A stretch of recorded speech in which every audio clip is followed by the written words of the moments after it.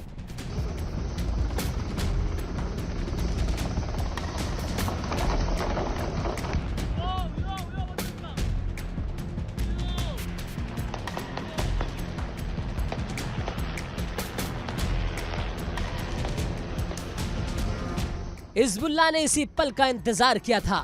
जैसे ही सैनिक टैंक के पास पहुंचे, आसमान से एक FPV ड्रोन बिजली की गति से आया और सीधे सैनिकों के झुंड के बीच फट गया। धमाका इतना जोरदार था कि चीख पुकार मच गई। ये कोई संयोग नहीं था, ये घात लगाकर किया गया एक खौफनाक हमला था।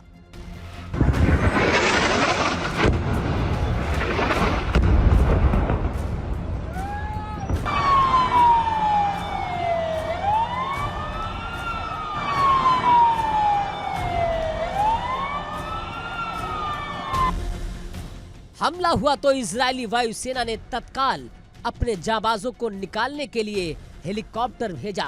रेस्क्यू ऑपरेशन शुरू हुआ। जख्मी सैनिकों को ले जाने की तैयारी चल रही थी, लेकिन हिजबुल्लाह की साजिश अभी खत्म नहीं हुई थी। रेस्क्यू के दौरान फिर एक ड्रोन दागा गया। इजरायली सैनिकों ने एक ड्रोन को तो हवा में ही उड़ा दिया।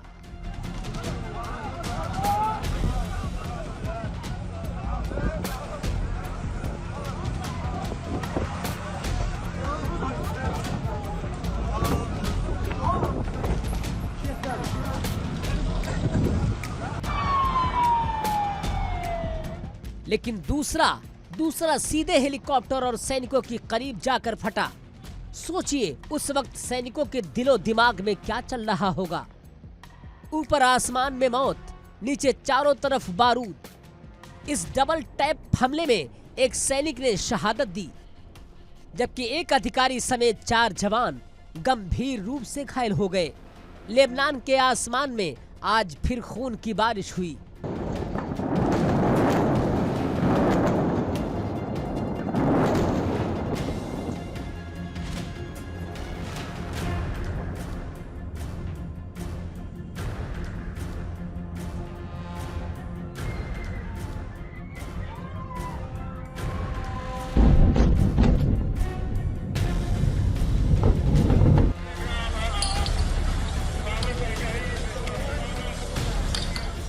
सवाल यह है कि हिजबुल्लाह के पास इतने सटीक मारक क्षमता आई कहां से? जानकार बताते हैं कि हिजबुल्लाह अब ऐसे FPV ड्रोन्स का इस्तेमाल कर रहा है जो आम ड्रोन से बिल्कुल अलग है। ये ड्रोन्स फाइबर ऑप्टिक केबल से जुड़े होते हैं, यानी इन्हें कोई इलेक्ट्रॉनिक जैमर रोक नहीं सकता।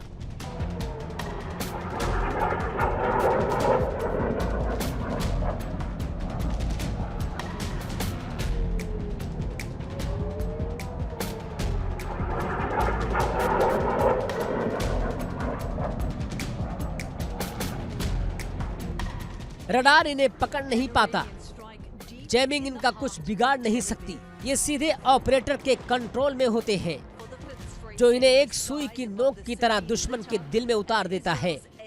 हिजबुल्लाह की ये हाईटेक बमबारी अब इजरायली सेना के लिए सबसे बड़ा सरदर्द बन चुकी है। ये तकनीक न सिर्फ जानलेवा है, बल्कि जंग के नियमों को भी बदल रही है।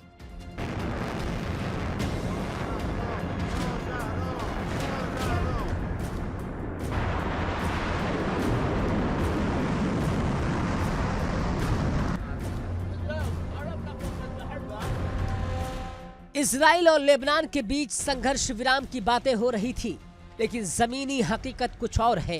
हिजबुल्लाह ने इस हमले की जिम्मेदारी ली और इसे युद्ध विराम उल्लंघन का जवाब बताया।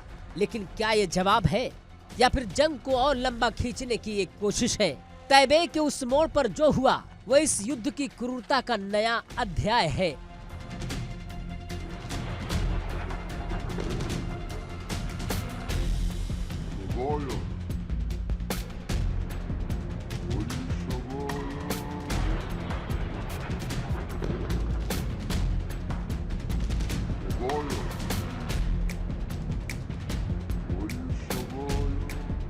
रेस्क्यू करने आए हेलीकॉप्टर पर हमला ये बताता है कि अब कोई भी सुरक्षित नहीं, न फौजी, न डॉक्टर, न रेस्क्यू करने वाला। हिजबुल्लाह की ये टेक्नोलॉजी अब इजराइल के लिए एक ऐसी पहेली बन गई जिसे सुलझाना बहुत भारी पड़ रहा है। क्या इस हमले के बाद इजराइल अपने ऑपरेशन का दायरा और बढ़ाएगा? क्या हिजबुल्लाह को इसका मुंहतोड़ जवाब मिलेगा? इन सवालों के जवाब आने वाले कुछ घंटे तय करेंगे। Bureau report, India daily.